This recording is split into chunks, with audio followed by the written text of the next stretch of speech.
Hello there everyone, welcome to another weekly video.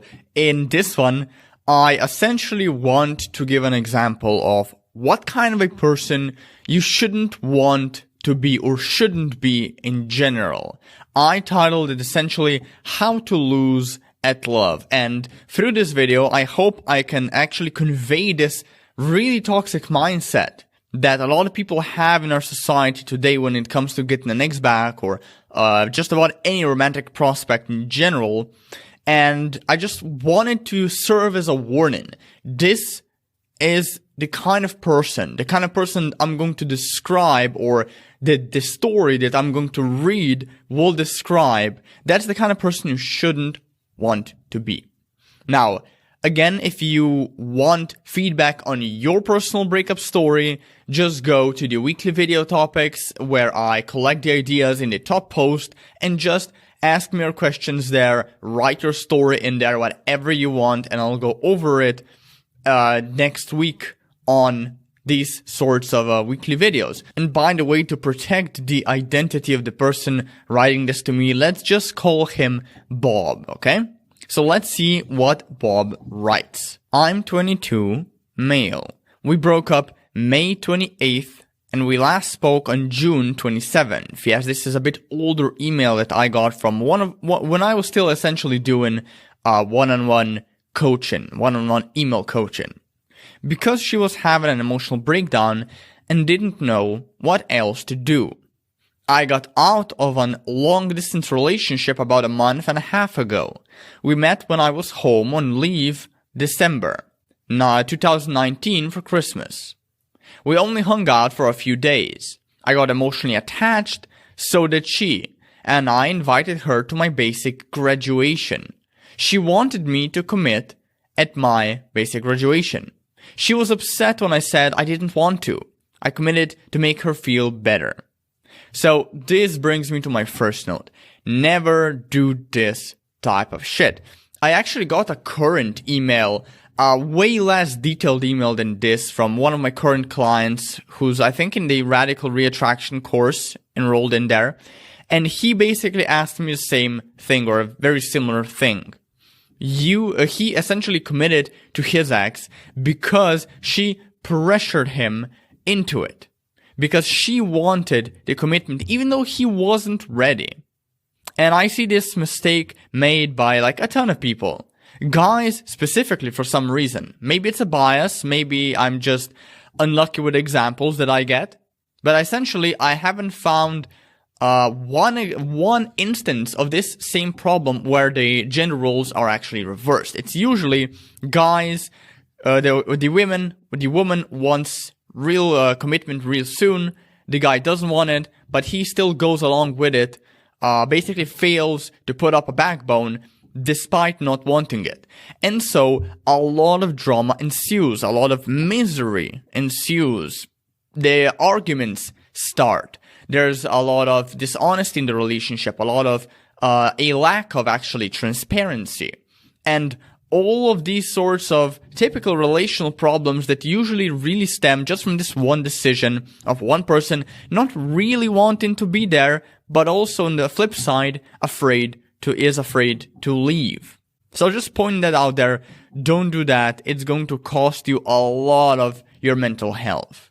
We started the whole dating thing over the phone when I was at Airborne School. She wanted to talk all the time. She would get upset if we didn't talk enough.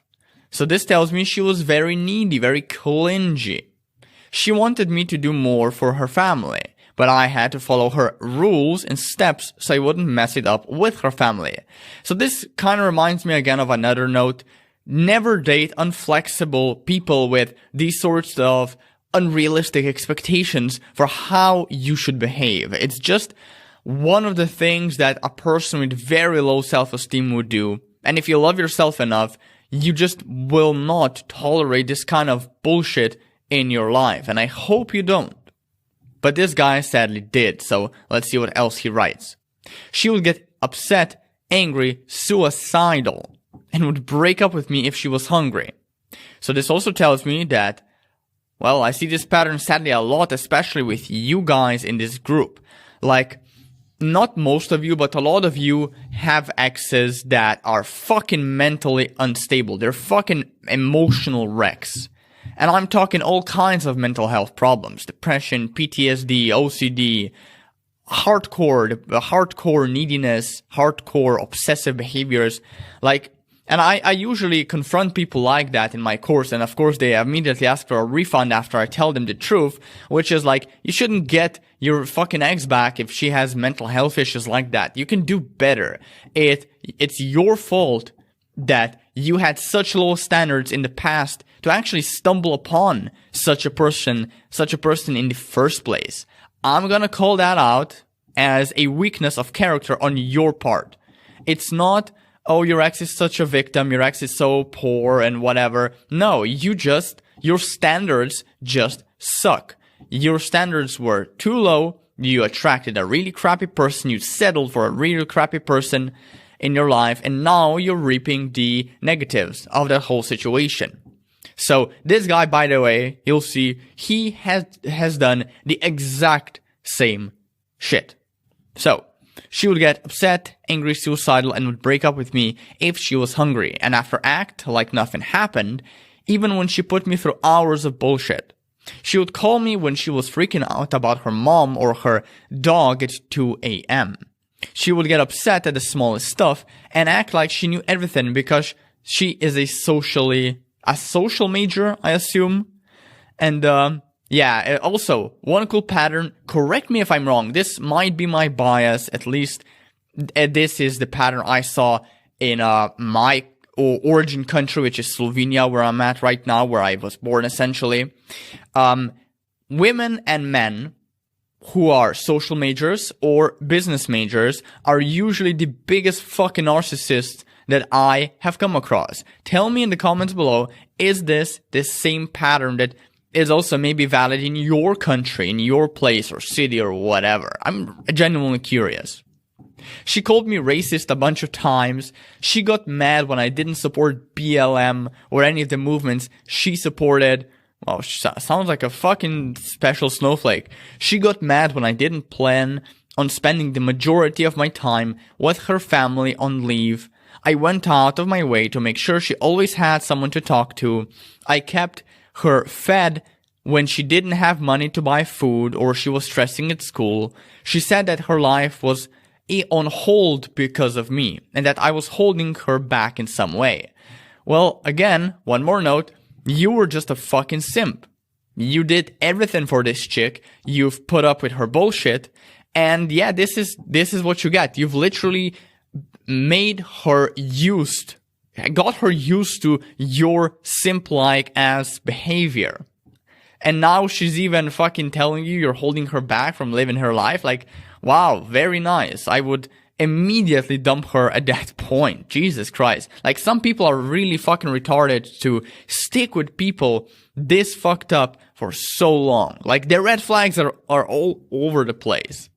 Anyway, she got upset when I said I wanted to stay in the military and just join a different branch. She almost cheated with her last boyfriend, like she was on the edge, but then she pulled away. What a fucking bitch, by the way. And Jesus Christ, you have made a big mistake, essentially, committing to this kind of a person. Let me tell you this again.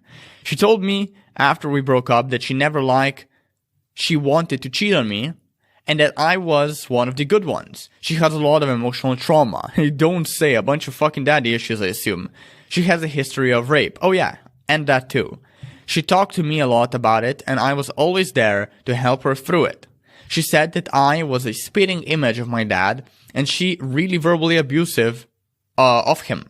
I guess there was an incident where she was invited to the mall with my family, and she felt really offended by the thing that he said. Also the dad. I tallied to both of them, and he thought he was just creating conversation. It wasn't racist either.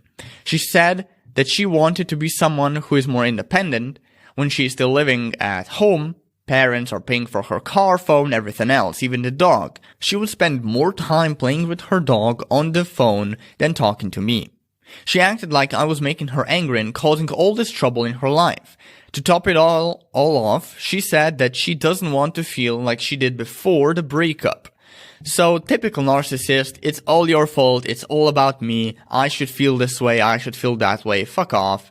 Basically, she doesn't want to feel like she did ever again while she was with me, even though she said I was one of the good ones. She wanted a full family by 30, and she is barely working right now.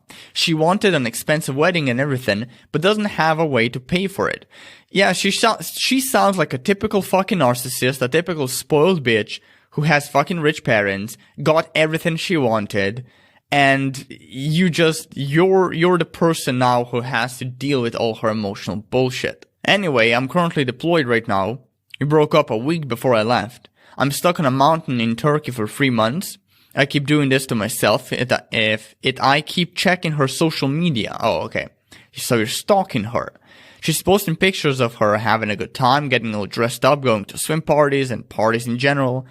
This last part is on me, but I set my Tinder and Bumble for my hometown for when I got home at the end of this, and I saw her on there. I freaked out a little bit.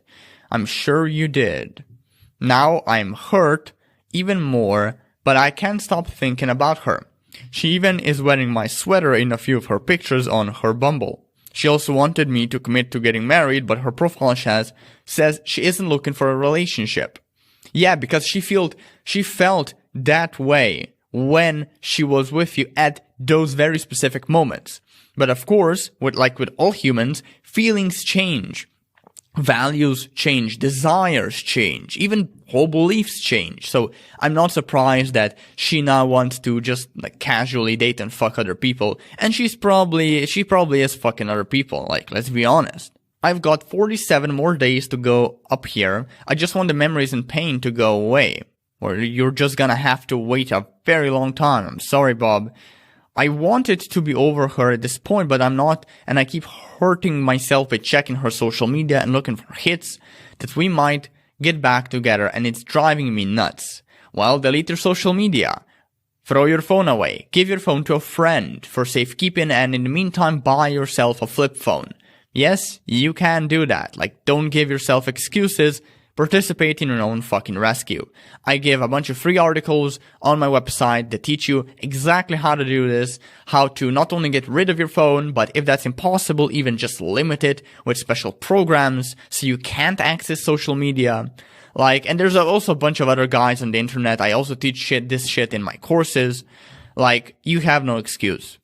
My family hasn't been much help either. They just said, move on, as you should. Also, I haven't seen her in person since March 3rd, 2020. We went to Florida together the day before I left for Germany. I'm very insecure right now and lonely. I feel like she was the only real person that understood me.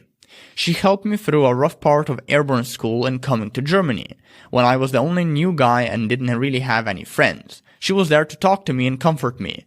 Okay, now you're just every person can do the same shit for you. Every person who cares about you just a little fucking bit can do this same shit for you. It's not like she's fucking special, man. Get over yourself. Now this, by the way, is the funniest part of the email. It's hear me out. I want to see her again when I go home and maybe hook up with her since we never really had sex and just talked. But I don't know how to go about it. Jesus Christ, man. First of all, you never had sex and you were in a committed relationship. That's a big red flag that you're a fucking simp, or she's an inflexible person in general in terms of her boundaries, or a combination of both.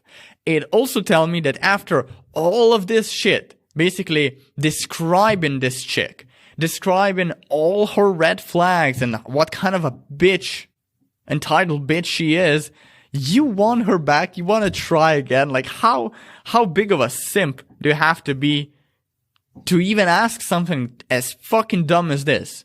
Jesus Christ. Holy shit. Go get a life, man. Go date other people. Forget about this stuck-up bitch. You deserve so much better. You should try and do so much better in your love life. Come on. So that's essentially it, guys. I just am really pissed off when I reread this email because I see a lot of people like this in my community, and in my email inbox and in my YouTube comments even. Yeah, check my YouTube, by the way. Pretty cool shit. A lot of new videos to come. A lot of fun new videos. And it just pisses me off.